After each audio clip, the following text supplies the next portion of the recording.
bonjour à tous. Merci de l'invitation. Merci à Bruno Marchou aussi qui a fait le lien, même si je crois qu'il n'a pas pu être là ce matin. Est-ce que c'est vous qui activez le partage d'écran pour ma présentation Tout à fait. Vous n'aurez qu'à dire diapo suivante. Ok. Allez, on peut lancer si ça vous va la présentation. Là, est-ce que c'est affiché pour la première diapositive? C'est affiché. Ok. Allez, super.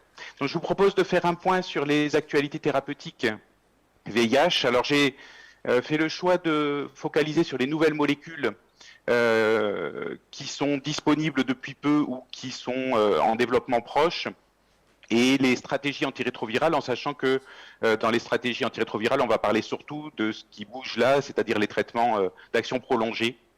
Alors, j'ai fait le choix de ne pas vous parler de choses qui sont déjà, je pense, bien assimilées, que sont les bithérapies, par exemple, qu'on utilise essentiellement en switch et déjà aussi un petit peu en traitement d'attaque. Alors, diapositive suivante, s'il vous plaît.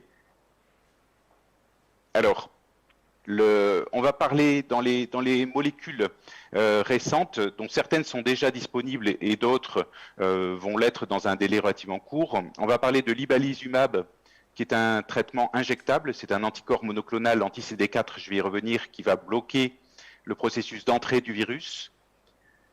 C'est un traitement qui est disponible actuellement en ATU. Le fostemsavir, qui a eu l'AMM récemment, qui est encore un inhibiteur d'entrée, et on verra le positionnement de ces deux molécules qui sont plutôt destinées à des patients en multi-échecs avec des traitements optimisés.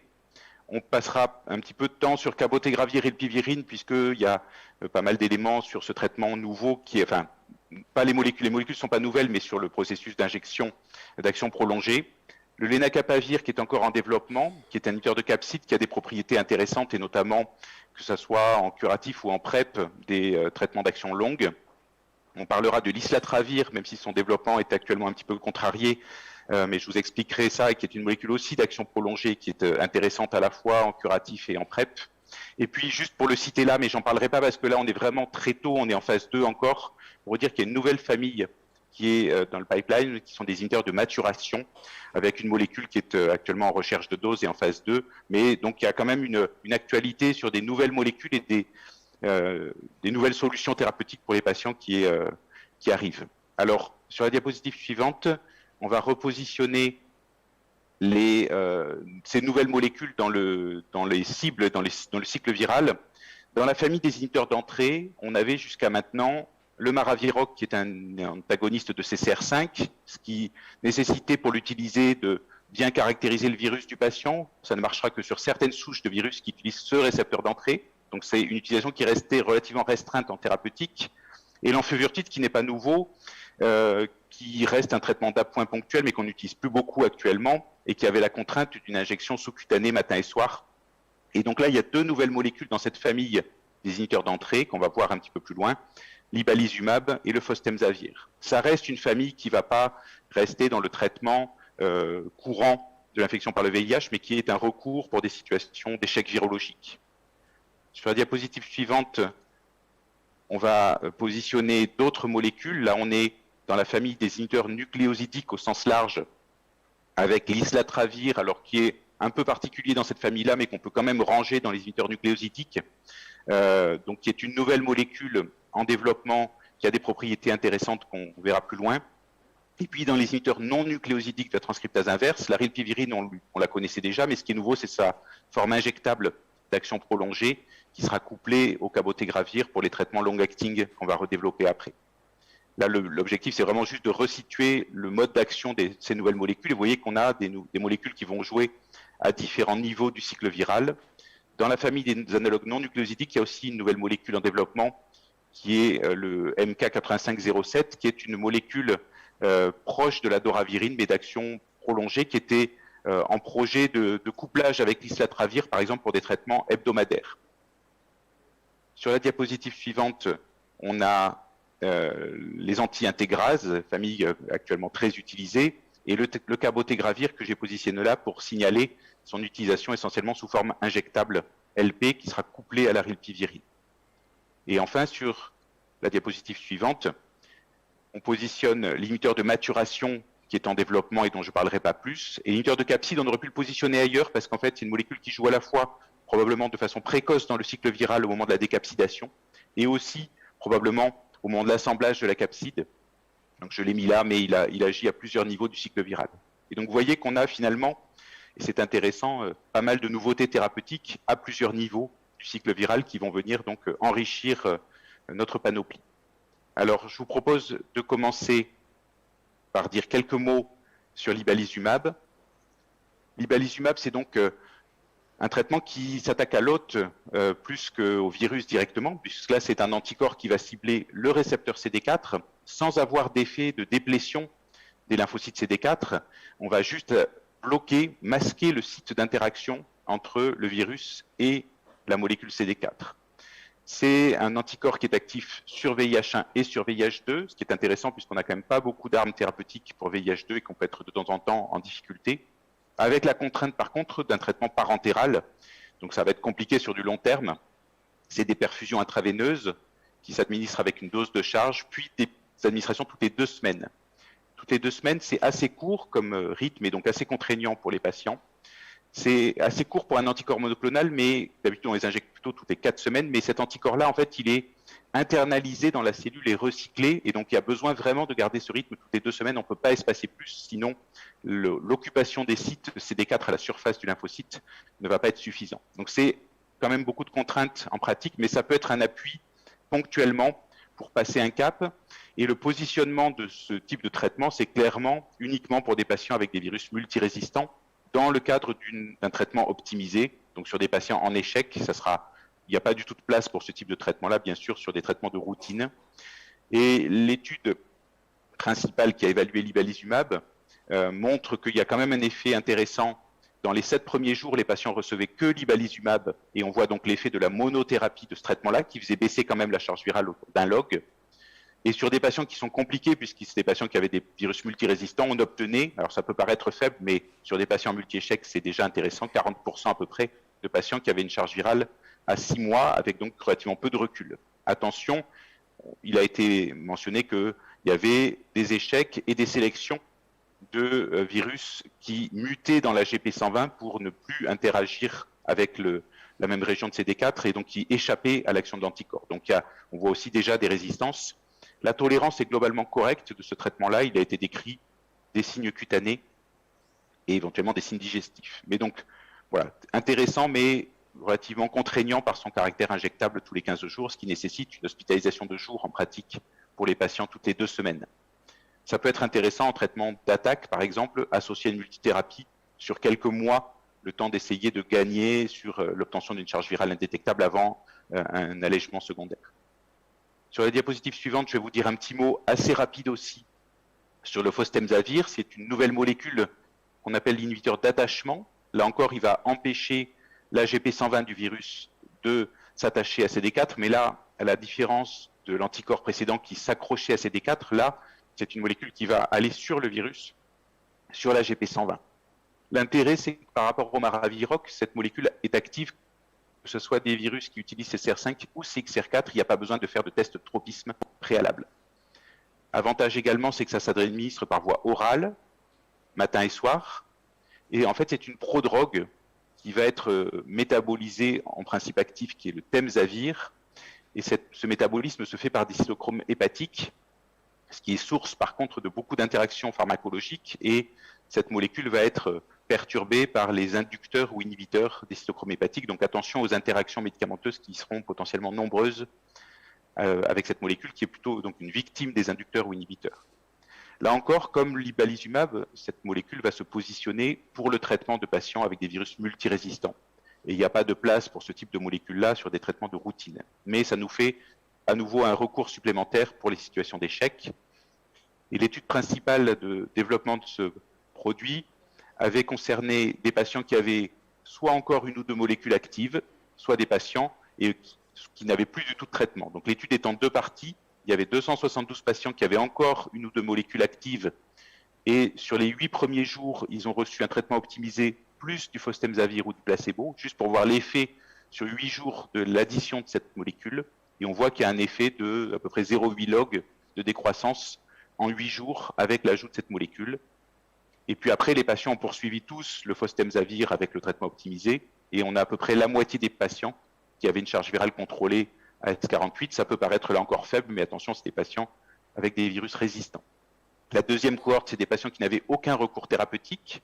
Donc eux, ils n'ont pas été randomisés, ils ont reçu un traitement optimisé au mieux, plus le fostemsavir, et on arrive à 40% de patients à peu près indétectables à S48, avec là aussi un warning sur la sélection de mutations de résistance, puisqu'on a des mutations qui sont décrites dans la GP120 sur à peu près là, quasiment 40 à 50% des patients en échec. Donc ça reste là encore un recours intéressant, un profil d'effets secondaires qu'il faudra qu'on cerne mieux à distance. Il faut surveiller l'électrocardiogramme, notamment sur des allongements du QT. Donc c'est un profil de tolérance qui n'est pas parfait, mais une molécule probablement intéressante en recours. Donc ça, c'était, je suis passé un petit peu vite, mais c'est deux molécules nouvelles, mais pour que vous ayez quelques éléments clés.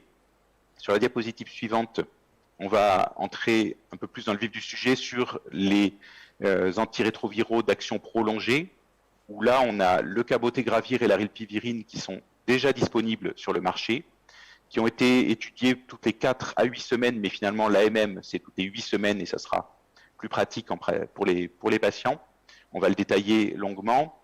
Le lenacapavir, j'en parlerai, qui est encore en développement et qui n'est donc pas disponible actuellement hors essai clinique et qui est un inhibiteur de capside avec une pharmacologie très intéressante puisqu'on peut l'injecter en sous-cutané tous les 6 mois, donc on entre vraiment dans du très long acting. Et puis, on parlera d'islatravir qui peut être associé à différentes molécules, le MK8507 qui est un analogue non nucléosidique, où il y a des développements qui étaient prévus aussi avec le lenacapavir. Donc là, c'est des cocktails de médicaments d'action prolongée avec du développement oral, injectable, en curatif ou en PrEP et même des implants sous-cutanés avec un effet annuel qui sont envisagés pour la PrEP. Alors, dans la diapositive suivante, quel est l'intérêt de développer des antirétroviraux d'action prolongée? Il y a un intérêt double, enfin triple, l'observance, puisqu'avec le traitement injectable, on maîtrise l'observance, mais par contre, on verra après qu'il faut que les patients fassent les injections, mais entre les injections, ça sera bien sûr parfait. Améliorer la qualité de vie, c'est un point important, et j'y reviendrai. Beaucoup de patients dans les essais des traitements injectables nous ont dit que pour la première fois, ils avaient oublié leur infection entre les injections, puisqu'il n'y a pas la nécessité de prendre du traitement quotidien qui rappelle la présence de la maladie. Et puis, intérêt aussi en PrEP. On sait qu'en PrEP, le défaut d'observance est la source d'échec principal, et avoir du traitement injectable d'action prolongée peut être évidemment très intéressant en PrEP pour optimiser l'efficacité. Néanmoins, il y a pas mal de questions encore qui se posent sur notamment cabotegravir, rilpivirine. On va y revenir sur le risque d'échec virologique et de bien sélectionner les patients éligibles, sinon on peut faire des catastrophes en termes d'émergence de résistance. Je vais vous montrer quelques exemples. La gestion des ruptures de traitement, si le patient ne se présente pas pour faire ses injections, s'il y a un décalage, si le patient part en voyage, il y a toute une logistique à mettre en place qui n'est pas si facile puisque les tolérances d'écart dans les dates d'injection sont assez faibles. On a droit à une semaine en plus ou en moins par rapport à la date prévisionnelle, ce qui est assez contraignant. Il y a aussi des questions sur les conséquences d'un médicament d'action très prolongée. Si le patient fait un effet indésirable sévère, il est imbibé de la molécule pour plusieurs mois, donc il y aura une clairance lente. Si on avait par exemple une toxidermie cutanée, une hépatite médicamenteuse, quid en cas de projet de grossesse, avec les controverses encore sur les anti-intégrases. Et puis il y a toute une logistique aussi des injections qui doivent s'initier à l'hôpital, mais avec dans l'idéal un relais en ville après, mais avec une technique d'injection qui est un peu particulière. Il faut des personnels infirmiers formés. Et donc, il y a tout un tas finalement de questions pratiques qui sont pas, on va apprendre à manipuler ces molécules-là, mais qui ne sont pas si simples. Sur la diapositive suivante, je vais vous présenter et introduire les différents essais de développement de cette molécule. Donc, il y a eu des essais. L'objectif, c'était d'avoir de l'injection intramusculaire toutes les 4 à 8 semaines. Et dans le développement de cette stratégie, il y a eu des essais qui ont concerné des patients naïfs, mais attention, ce n'est pas vraiment un primo-traitement. Il y avait toujours 6 mois d'abord d'induction orale pour rendre les patients indétectables, et seulement une fois que la charge virale était indétectable, on basculait sur le traitement injectable. Le traitement injectable n'est donc pas approprié pour une induction de traitement, pour un primo-traitement avec une charge virale positive. C'était toujours en situation de charge virale contrôlée Donc attention, patient naïf, c'est de l'induction-maintenance, mais ce n'est pas du traitement initial. Le gros des essais a concerné des patients qui étaient en switch, c'est-à-dire qui étaient déjà indétectables depuis souvent plusieurs années. Et puis il y a eu des comparaisons, 4 versus 8 semaines, pour montrer qu'on pouvait espacer les injections en augmentant un petit peu les doses. Alors sur la diapositive suivante, je vais vous montrer les premiers essais qui ont concerné la stratégie d'induction orale puis de maintenance intramusculaire. Donc 6 mois de traitement d'induction orale. Donc là, c'est des patients qui sont en primo-traitement. Et pendant 20 semaines, ils vont recevoir une association d'abacavir, lamivudine et cabotegravir ou d'abacavir, lamivudine, dolutegravir, jusqu'à obtenir un contrôle virologique initial. Et uniquement les patients qui sont indétectables après ces 20 semaines de traitement vont pouvoir rentrer dans l'essai où ils vont recevoir 4 semaines de traitement oral, qui est le même traitement que ce qui va être injecté pour vérifier qu'il n'y a pas d'effet secondaire. Et puis uniquement après, ils vont commencer leur traitement injectable, qui va être fait toutes les 4 semaines dans l'essai FLAIR ou toutes les 4 ou 8 semaines dans l'essai la T2. Donc là, il y a le design de cet essai FLAIR. Avec attention, ça ne s'adresse qu'à des patients qui sont négatifs pour l'hépatite B. C'est très important. Quand on est sous cabotegravir, rilpivirine, on n'a pas d'effet sur le VHP, donc c'est une contre-indication pour les patients co-infectés. Et puis, on va y revenir, il ne faut pas qu'il y ait de mutation de résistance, ni aux analogues non nucléosidiques, ni aux inhibiteurs de l'intégrase. Cabotegravir, rilpivirine, j'y reviendrai, sont 2 molécules qui ont une barrière par rapport à l'émergence de résistance relativement faible. Donc c'est très bien quand ça marche, mais quand ça ne marche pas, on sélectionne rapidement des mutations de résistance. Donc il faut être extrêmement rigoureux dans la sélection des patients. Si on regarde un petit peu plus en détail sur la diapositive suivante, la population de patients qui a été étudiée dans cette étude, on remarque que c'est quand même des patients qui étaient peu avancés dans la maladie. On avait finalement que 20% de patients qui avaient une charge virale supérieure à 5 log, et la majorité des patients, 60% des patients avaient moins de 50 000 copies. Donc on a une population avec une charge virale peu élevée au départ, et des CD4 peu diminués. Il n'y avait que moins de 10% des patients qui avaient des CD4 inférieurs à 200. Donc ça, c'est les patients qui vont recevoir les 6 mois de traitement oral, puis le switch sous traitement injectable, et on voit que dans cet essai-là, on a une population qui est peu avancée, et donc on ne peut pas extrapoler les résultats forcément sur une population qui se présenterait avec une maladie avancée au stade SIDA.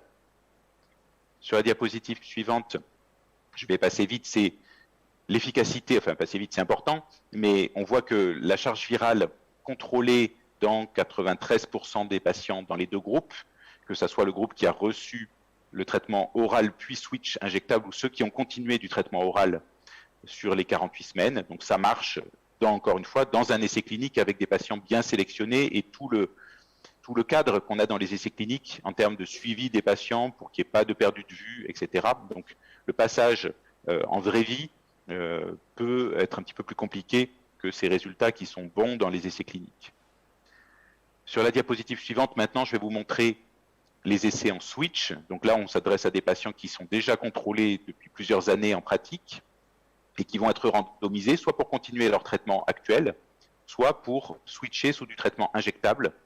Toujours pareil, 1 mois d'induction orale pour vérifier la tolérance, et puis on bascule sur le traitement injectable qui se faisait toutes les 4 ou 8 semaines selon les essais.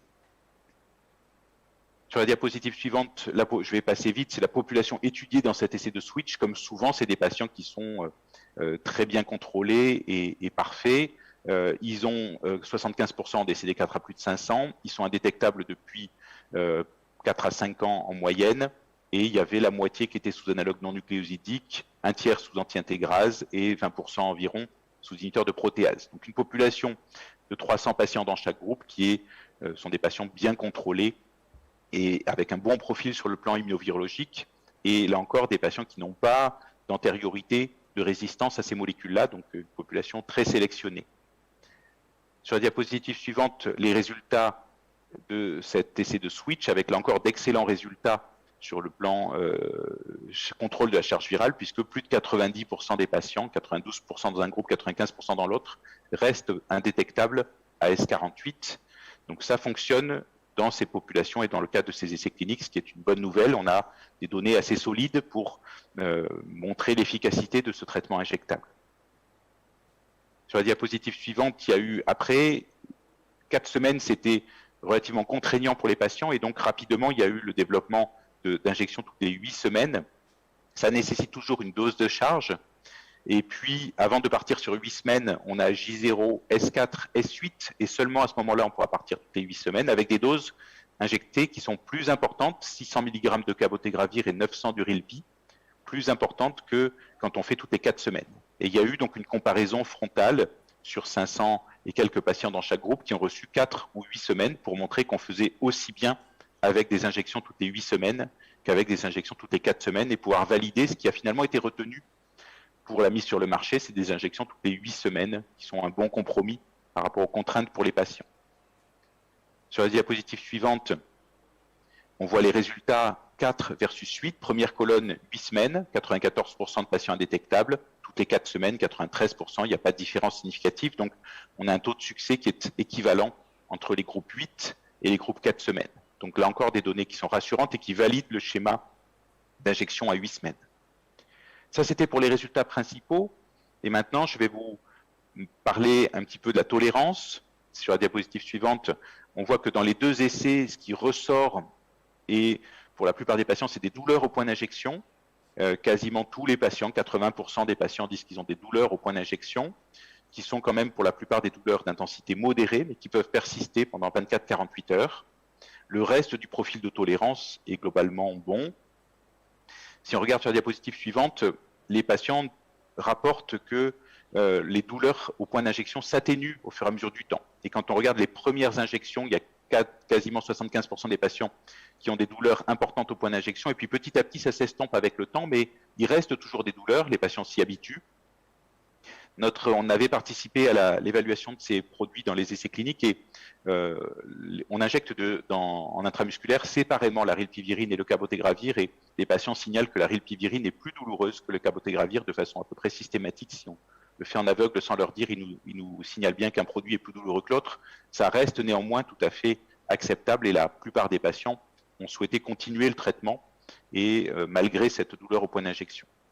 Il y a de temps en temps, de façon rare, quelques réactions fébriles modérées. Il y a des patients qui signalent un petit 38 après l'injection et un petit peu d'asthénie également.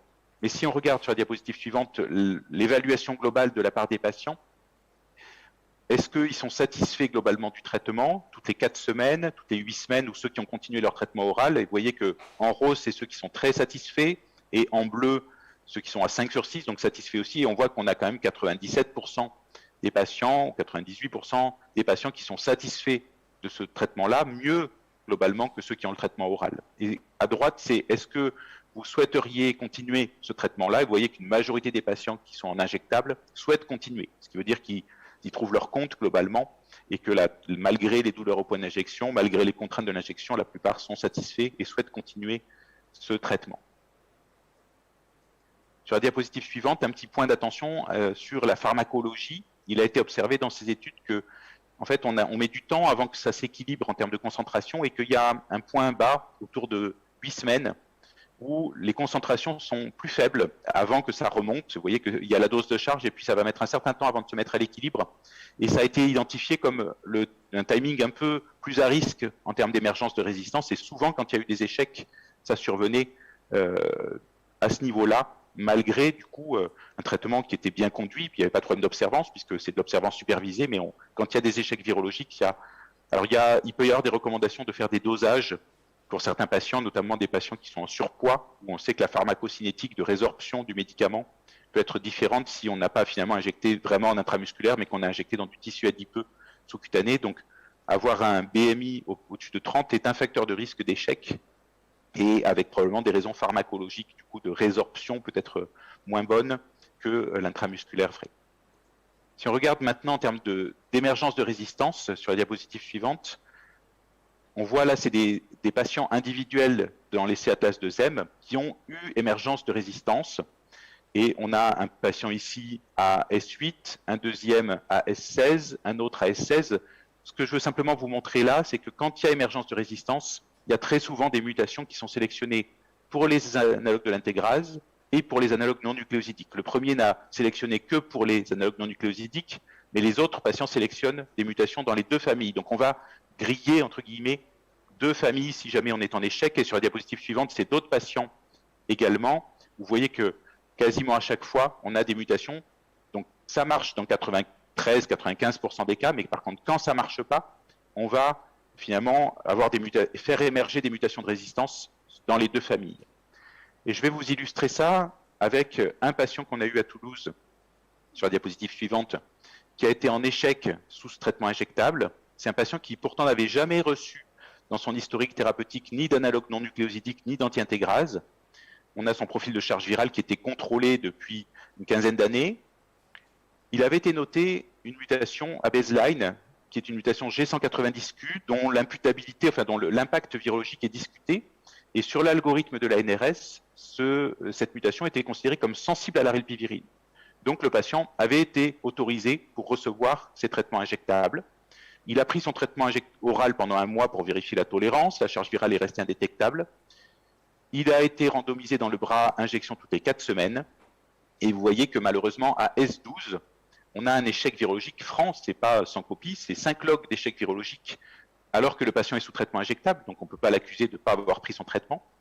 Et on a un échec virologique majeur. Et sur la diapositive suivante, quand on regarde les mutations de résistance, ça c'est du séquençage à haut débit pour analyser les mutations de résistance chez ce patient, on voit qu'on a sélectionné des mutations à la fois dans la reverse transcriptase, Y188F chez 190Q, et dans l'intégrase, donc avec des mutations qui sont importantes, la 155, etc. Et donc ce patient est devenu totalement résistant aux analogues non nucléosidiques et aux inhibiteurs de l'intégrase, alors qu'il était naïf de ces 2 classes. Donc avec cet échec-là, on prive ce patient-là de 2 familles de molécules pour la suite, et il y avait encore les inhibiteurs de protéase qui ont permis de trouver une solution thérapeutique pour ce patient, mais vous voyez qu'on paye cher les conséquences d'un échec, même s'ils sont rares, les conséquences sont loin d'être anodines.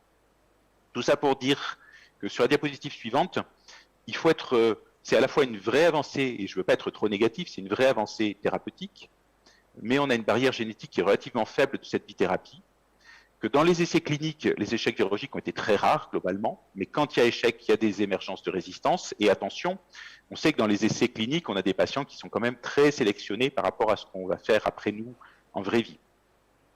Et donc, si les warnings, c'est que si les patients ont eu un échec virologique antérieur, sous analogue non nucléosidique ou sous anti-intégrase, même si on n'a pas documenté de mutation de résistance, attention. S'il y a des résistances primaires, notamment qui peuvent être liées à des polymorphismes, on peut ne pas avoir reçu de rilpivirine et avoir une mutation en position 138, par exemple, qui est un polymorphisme assez fréquent, qui va donner un défaut de sensibilité. Il y a, c'est plus anecdotique, un sous-type de VIH qui est moins sensible à ce traitement-là, avec plus d'échecs. En tout cas, il faut être très vigilant, et ça mérite une réflexion approfondie avec les virologues, une analyse du génotypage ARN, ADN, une analyse de l'historique du traitement. Et clairement, si on n'a pas un traitement qui est optimal, si une des 2 molécules est sous-efficace, on va sélectionner des mutants résistants et aller à l'échec. Donc attention, voilà, une réflexion à avoir avant de mettre les patients sous traitement avec les virologues, avec idéalement des analyses peut-être en RCP de ces patients-là pour décider des bonnes indications. Sur la diapositive suivante, on bascule sur la PrEP, et le cabotegravir, cette fois-ci en monothérapie, a été étudié en PrEP versus tenofovir emtricitabine avec un essai randomisé où les patients ont reçu du traitement injectable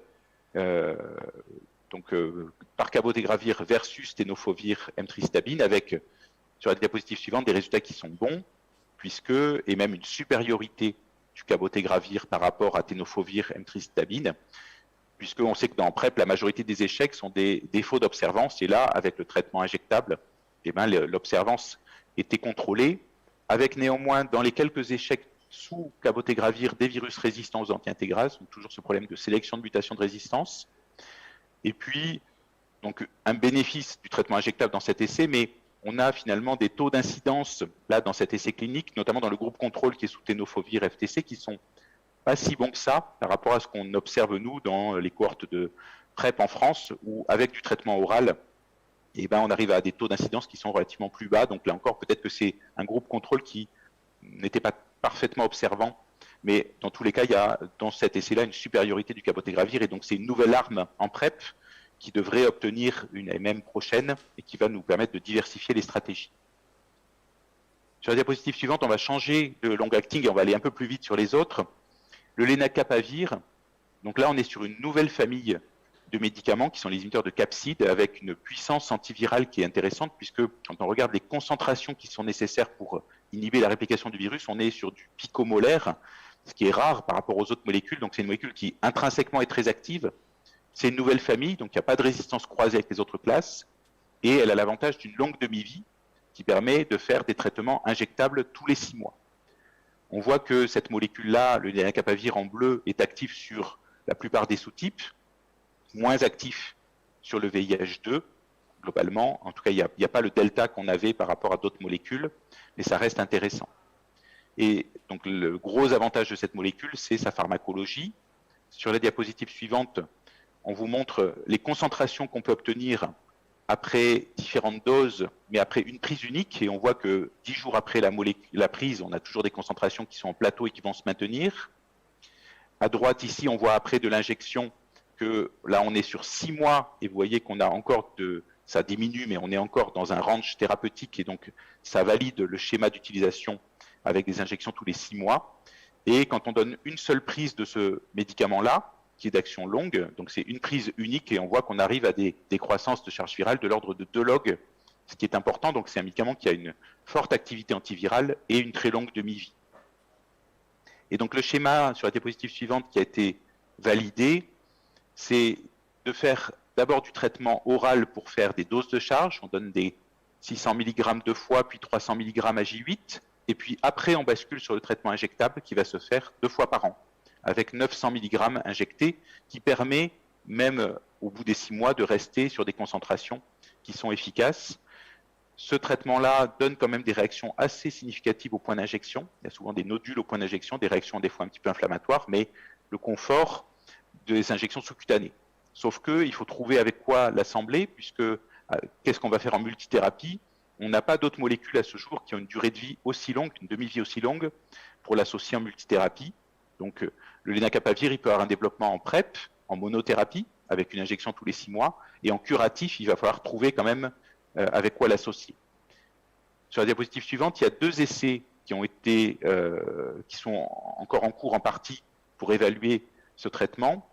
L'essai Capella qui s'adressait à des patients chroniques en échec, un peu comme on a vu tout à l'heure pour l'ibalizumab ou pour le fostemsavir. Donc c'est des patients qui étaient multirésistants, petit nombre de patients, 36 patients seulement. Ils vont recevoir pendant 15 jours d'abord une monothérapie de lenacapavir et on voit que ça leur fait baisser la charge virale de presque 2 logs. Et puis après, ils basculaient sur un traitement avec le lenacapavir sous-cutané pendant 6 mois, associé à un traitement optimisé. Et on est sur plus de 80% de patients qui sont indétectables à S52, donc des résultats qui sont très bons pour des patients qui étaient en multi-échec. Tout à l'heure, on était à 40-50% de charge virale contrôlée avec ibalizumab ou fostemsavir, et là, on est 2 fois plus. Donc, on a vraiment une ressource thérapeutique extrêmement intéressante, avec, donc, je vous l'ai dit tout à l'heure, aussi le développement en PrEP. Et puis, il y a un essai sur la diapositive suivante qui est en cours sur des patients naïfs. Donc là, on n'est plus du tout sur le même profil de patients résistants, c'est encore une phase 2. Un essai un peu compliqué, où globalement, il y avait 4 bras. Les patients recevaient d'abord un traitement oral de dose de charge, puis une injection à J15, puis après seulement ils basculaient à partir de 6 mois en traitement d'entretien avec des bithérapies, soit lenacapavir, tenofovir à la phénamide, soit lenacapavir, bictegravir, soit une trithérapie de lenacapavir oral avec du TAF et du FTC versus bictegravir, TAF, FTC. Globalement, le message principal, c'est que il n'y a pas de différence significative entre les bras et tous les bras sont entre 85 et 90% de succès à S52, même si peut-être 85% pour des patients naïfs par rapport à ce qu'on a actuellement, c'est peut-être un petit peu en deçà de ce qu'on pouvait espérer, où on est plutôt à 90-95% dans le bras contrôle qui est sous bictegravir TAF. Il a été mentionné la possibilité de sélectionner des mutants résistants aussi. Le lenacapavir, comme souvent, pour ces molécules-là, n'est pas exempt de sélectionner assez rapidement des mutants résistants. Pour continuer à avancer et terminer sur les nouvelles molécules, je vais dire un mot de l'islatravir, qui est un nouveau, alors ils l'ont appelé inhibiteur de la translocation de la transcriptase inverse, mais en gros c'est un super nucléosidique, mais c'est quand même la même famille. Ce qui est intéressant, c'est que cette molécule-là avait une puissance virologique, c'est les points bleus, plus importante en quotient inhibiteur que d'autres comparateurs comme le tenofovir par exemple. Mais si on regarde un petit peu dans le détail, on voit que systématiquement, par contre, quand il y a la présence de la mutation M184V, qui est la mutation induite par la résistance au 3TC ou FTC, eh ben on perd au moins un log de sensibilité du virus. Et pourtant, c'est une mutation qui est courante. Quand on regarde ici, par exemple, la L74V, on a des quotients inhibiteurs qui sont autour de 1000. Et si on rajoute la même chose avec la 184V, hop, on a switché et on a perdu au moins 10 fois, voire un peu plus de sensibilité. Donc, intéressant parce que actif sur des virus résistants, mais relativement impacté quand même par certaines mutations, notamment la 184B, qui est une mutation quand même courante. Ça reste un profil quand même très intéressant en termes d'appui pour des traitements pour des patients qui ont des virus résistants. Et puis sur des virus non mutés, c'est extrêmement actif. Sur la diapositive suivante, on voit le niveau de décroissance de la charge virale après une seule prise orale d'islatravir, et on voit qu'on est autour de 2 logs à peu près de baisse de la charge virale. Et le développement de ce traitement-là, c'était multiple. Faire une bithérapie islatravir-doravirine, des bithérapies islatravir MK8507, qui est un nouvel analogue non nucléosidique avec une prise par semaine. Donc là, on revient sur du long-acting, mais c'est oral, un comprimé par semaine. Et puis le développement en PrEP avec des prises orales mensuelles ou du développement injectable, y compris un plan annuel. Donc là encore, en tirant profit d'une pharmacocinétique intéressante et d'une demi-vie longue et d'une molécule très active. Donc ça, c'est un plan de développement qui était extrêmement intéressant sur cette molécule.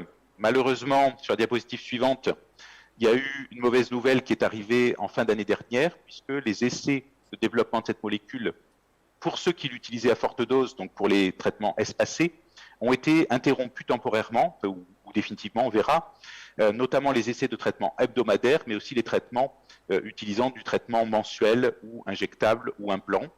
Il a été observé dans les essais des baisses de lymphocytes totaux et de lymphocytes CD4, ce qui est ennuyeux pour des patients infectés par le VIH, sans qu'il y ait eu d'accident clinique. Il n'y a pas eu d'infection opportuniste chez les patients, mais l'effet biologique est suffisant pour alerter et interrompre les essais. Ça semble dose dépendant, puisque c'est surtout quand on donnait cette molécule-là à dose élevée, notamment quand on voulait la donner sur des traitements prolongés, hebdomadaires ou mensuels, alors que si on le donne à petite dose quotidienne, l'effet a l'air moins important.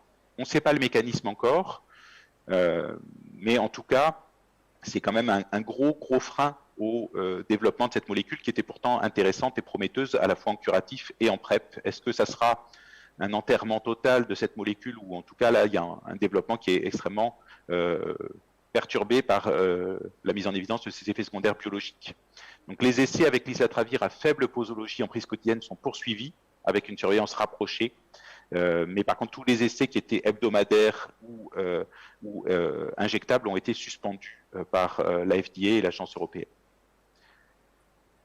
Sur la diapositive suivante, pour revenir et prendre un petit peu de recul sur toutes ces molécules-là, donc avancée thérapeutique très intéressante avec les antirétroviraux long-acting, mais attention à bien choisir les patients, attention aux défauts de sensibilité à rilpivirine, cabotegravir, attention en cas d'échec par le passé dans l'histoire thérapeutique, donc beaucoup de warning. Donc bien analyser l'histoire thérapeutique chez les patients, bien analyser les génotypages de résistance, et éventuellement peut-être aller chercher des virus minoritaires en séquençage à haut débit. C'est pas encore clair de savoir si ça a une valeur ajoutée ou pas. En tout cas, il faut, voilà, ça s'improvise pas de switcher sous ces traitements-là, sinon on va faire la sélection de mutants résistants. Sur la diapositive suivante, finalement, en tant que clinicien, on aimerait bien, je ne sais pas si vous pouvez passer sur la diapo suivante. Voilà, non. Hop, sur celle d'avant. Sur celle qui s'appelle limite. Alors, on est décalé sur la suivante encore.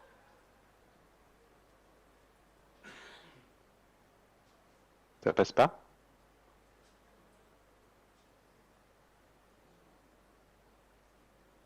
Donc, vous pouvez juste me donner le numéro de la diapo, s'il vous plaît?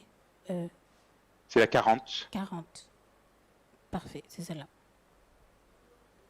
Ah, moi, je suis décalé alors, ou alors mettez la... Pour moi, c'est la 39 que vous avez. Arrêtez-moi alors si... Il faut que je fasse un retour en arrière. Celle d'après? Non, celle juste après, normalement. Ah. Après, non.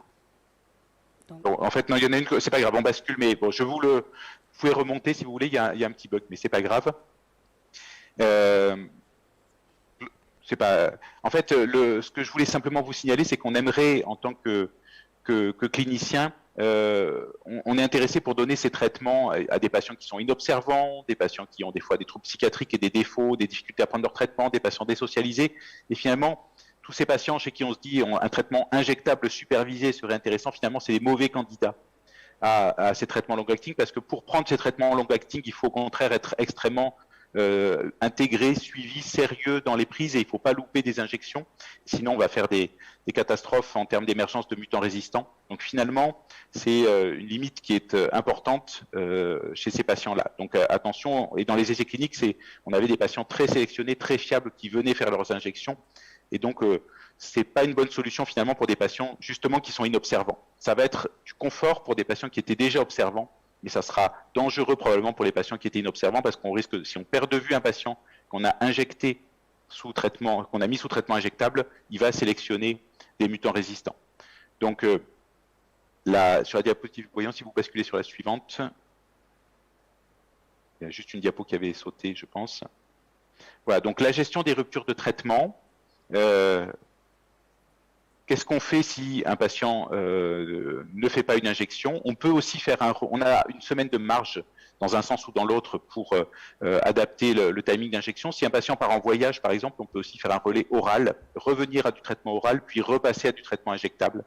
Donc il y a une gestion, mais c'est là encore un petit peu compliqué. Attention aussi, s'il y a des effets indésirables ou un projet de grossesse, l'imprégnation est prolongée. Pour vous donner un ordre de grandeur, quand on arrête le traitement injectable, on va détecter pendant quasiment 1 an encore de la molécule résiduelle dans l'organisme. Donc le délai d'exposition après arrêt du médicament est très long. Et ça veut dire que si un patient arrête son traitement et est en rupture de suivi, il est encore exposé à la molécule pendant des mois jusqu'à 1 an, et donc avec des concentrations qui seront infrathérapeutiques et tout ce qu'il faut pour sélectionner des mutants résistants. Donc ça, juste pour renforcer le message que ce traitement-là s'adresse vraiment à des patients fiables pour un suivi et des injections régulières, et pas à des patients inobservants chez qui on voudrait faire du traitement supervisé finalement. Et sur la diapositive suivante, pour conclure sur ça, c'est des nouvelles options thérapeutiques qui sont quand même, j'ai beaucoup insisté sur les warnings, mais ça reste un point très intéressant en termes de bénéfices sur la qualité de vie. Sur l'oubli, j'en parlais du VIH au quotidien. Donc c'est intéressant. Nécessité de bien cibler les patients éligibles.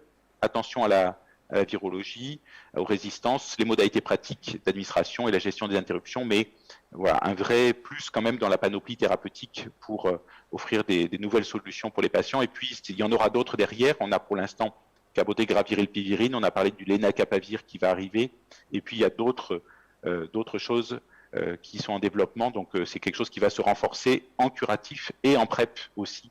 Et sinon, par rapport à au cabotegravir dans la PrEP, est-ce qu'il y a une demande qui a été faite en France? Est-ce qu'il y a une demande d'AMM? Est-ce qu'il y a des démarches qui ont été faites ou pas du tout? Alors les demandes d'enregistrement, je ne sais pas exactement où ça en est, mais normalement, à partir du moment où l'essai de phase 3 a été terminé avec des résultats positifs, il y a une demande d'évaluation qui est en cours. On n'a pas encore l'AMM, mais c'est quelque chose qui est attendu, a priori, dans le courant de l'année probablement. Donc, les demandes sont en cours. D'accord, merci. Bonjour, je suis Pauline, infirmière au CHM. Je travaille avec Dr Machou et Dr Nyang. Alors, juste d'un point de vue pratico-pratique, vous avez parlé que pour le cabotegravir, il y avait une injection particulière qui nécessitait des infirmières formées pour ça.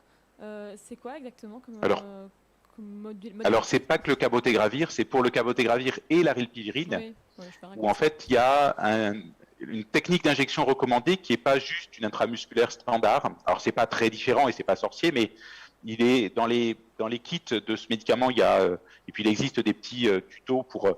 En fait, l'injection est recommandée dans le muscle glutéal moyen, c'est-à-dire assez latéral, et avec une technique qu'ils appellent en Z, c'est-à-dire pour éviter que le produit ressorte quand on retire l'aiguille.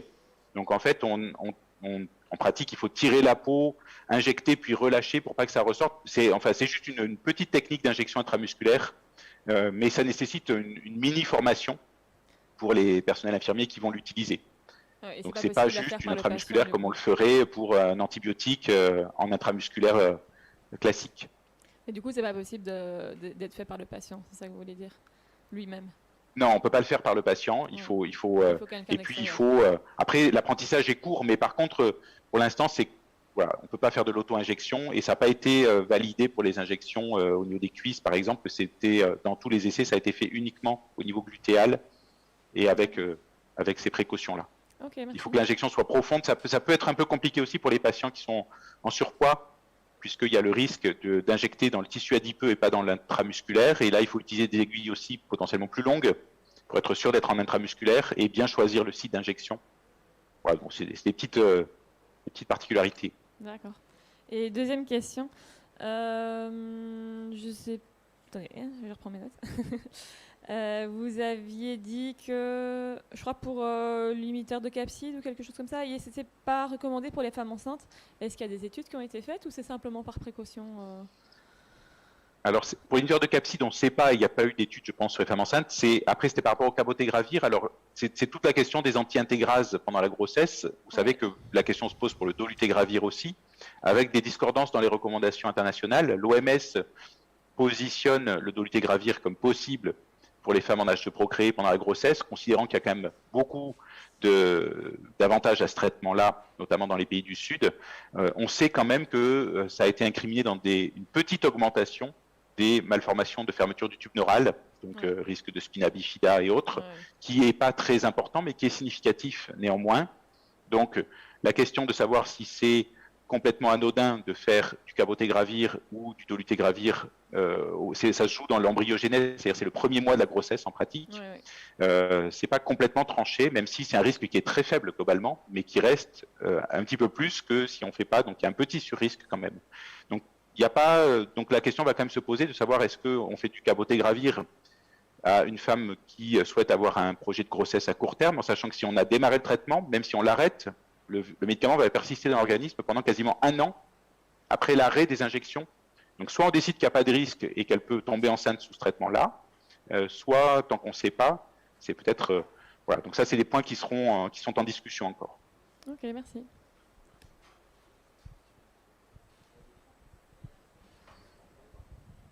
Oui, bonjour. Bonjour, c'est François Dabis à l'appareil. Bonjour. Je voulais juste te challenger sur 2 choses. Après avoir écouté ta présentation, je pense que le public ici doit avoir un petit peu le même sentiment que j'ai, c'est-à-dire qu'on est en train de démystifier les injectables dans le sens où on a peut-être pensé un peu naïvement que ça allait simplifier grandement la vie pour un grand nombre de patients et notamment dans les endroits où les ressources étaient plus limitées. Les pays à ressources limitées, peut-être des contextes comme celui où on est ici. Et bien sûr, à t'écouter, on a quand même le sentiment qu'il va falloir être extrêmement prudent avec la manipulation de ces médicaments injectables. Je voulais juste confirmer que c'est ce que tu laisses entendre. Puis la deuxième chose, c'est au vu de l'évolution très rapide quand même de tout ce qui se fait en matière de science, le besoin de faire évoluer des recommandations écrites est apparu très clair. Et là, c'est à toi directement que je m'adresse. Quand est-ce que le rapport de Lobel remplace le rapport Morla, ou en tout cas, au moins pour la partie prise en charge thérapeutique? Merci François. Pour la dernière question, après une gestation un peu longue et beaucoup de temps sur le plan administratif, sur la validation des DPI avec la DGS, l'HAS, les choses sont enfin en route. Et donc, vu le timing, là, on va dire que l'automne 2022 paraît réaliste et on ne tiendra pas un timing de rendu de nouvelles recommandations avant l'été comme on l'avait espéré initialement, mais la mise en route a été un petit peu longue. Donc, on va dire automne 2022 pour des recommandations complètes sur VIH, hépatite IST et donc thérapeutique, grossesse, etc. Tout le champ va être actualisé. Pour revenir sur l'injectable, c'est vrai que j'étais peut-être un petit peu négatif, mais je crois qu'il faut... il y a un gap quand même entre les essais cliniques où on avait des patients extrêmement sélectionnés, extrêmement bien suivis, qui loupent aucun rendez-vous, et ce qu'on voudrait faire, comme on le disait là, notamment dans des situations... de patients défavorisés où on a des difficultés d'observance et on se dit l'injectable c'est un bon moyen d'avoir une observance contrôlée. Oui, mais avec donc tous les warnings que j'ai dit Et finalement, le risque aussi de sélectionner très rapidement des mutants résistants si le patient, pour le coup, ne fait pas ses injections. Et ce qui est compliqué, surtout si les injections se font en ville, comment être sûr et qui va alerter si le patient n'a pas fait son injection. Enfin, voilà. Donc c'est vrai que je crois qu'il faut être prudent. Après, le positionnement en PrEP, par contre, est probablement plus facile, parce que là, en PrEP, pour le coup, le risque, il y a aussi bien sûr du risque d'échec si le patient ne fait pas les injections, mais pas du risque immédiat de sélection de mutants résistants. Donc, je pense que c'est quand même une très belle nouveauté thérapeutique dans le champ qu'on a, mais avec un positionnement qu'il faut bien réfléchir quand même et pas se précipiter justement sur ces patients chez qui pourtant en tant que clinicien on aurait le besoin d'avoir du traitement contrôlé et supervisé. J'ai Vincent, association Nariki Amstada. Moi, c'est plus une question par rapport en fait à l'adhésion thérapeutique, parce qu'on sait très bien que ça vient du choix de la personne. Et quand une personne peut avoir une charge virale contrôlée, comment aussi amener un allègement thérapeutique, un changement de voie orale à voie injectable, pour peur justement de pouvoir créer des résistances, que d'un seul coup, voilà, la charge virale puisse augmenter.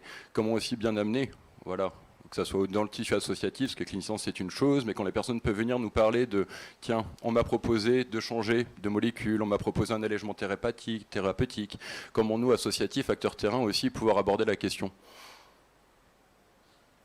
Après, je crois que c'est surtout de discuter avec les patients finalement du gain attendu. Est-ce que quand on fait un allègement, que ce soit les passages en bithérapie, les traitements 4 jours sur 7 ou l'injectable, c'est épargner de la toxicité du traitement, épargner des effets secondaires, gagner en qualité de vie. C'est vrai que s'il n'y a pas de gain évident pour le patient, peut-être que changer pour changer, c'est pas forcément. Après, voilà, l'idée c'est d'avoir un panel possible à proposer à un patient qui souhaite, qui a des effets secondaires avec son traitement, qui pour plein de raisons souhaite améliorer sa situation. Et donc ça permet d'avoir des choses supplémentaires avec, à chaque fois en présentant bien les avantages et les contraintes. L'avantage de les traitements injectables, c'est d'être libéré des traitements par voie orale. Alors, c'est surtout intéressant pour des patients qui n'ont pas d'autres comorbidités, pas d'autres traitements par voie orale, parce qu'un patient qui, par ailleurs, est cardiovasculaire, diabétique, etc., et qui a déjà de toute façon d'autres médicaments, finalement, est-ce que lui enlever un comprimé pour passer à l'injectable avec aussi les contraintes que ça représente est intéressant? Je ne sais pas, un patient qui n'aurait rien d'autre et qu'on va libérer totalement de toutes les prises orales, et ça a été souligné par beaucoup de patients quand même, sur le plan psychologique, voilà, le fait de ne plus penser à l'infection par le VIH, et a été souligné par beaucoup de participants.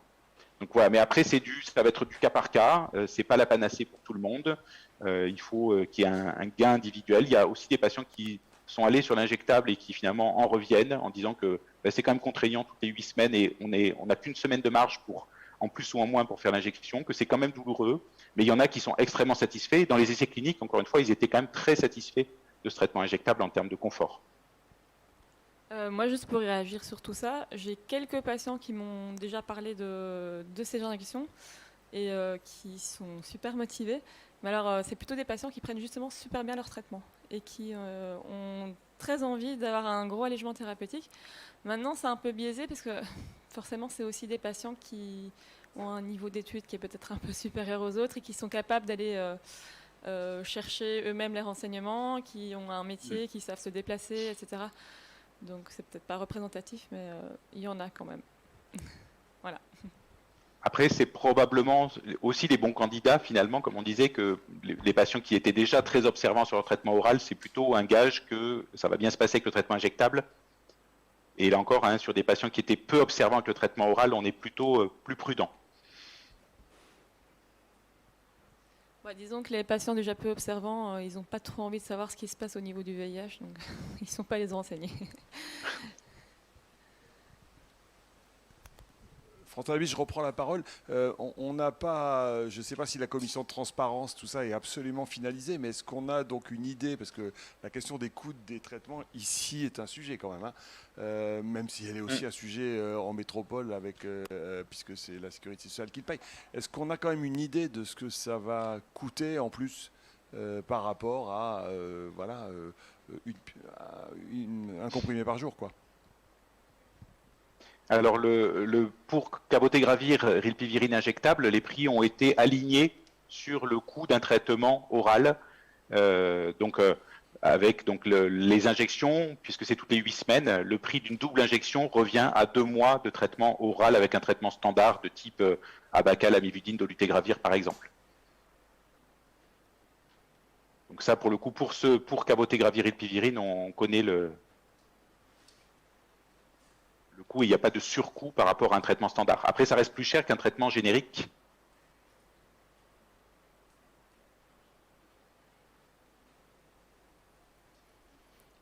Est-ce qu'il y aurait d'autres questions? Professeur Delobel, merci beaucoup pour votre disponibilité et votre intervention. Merci beaucoup, merci à vous.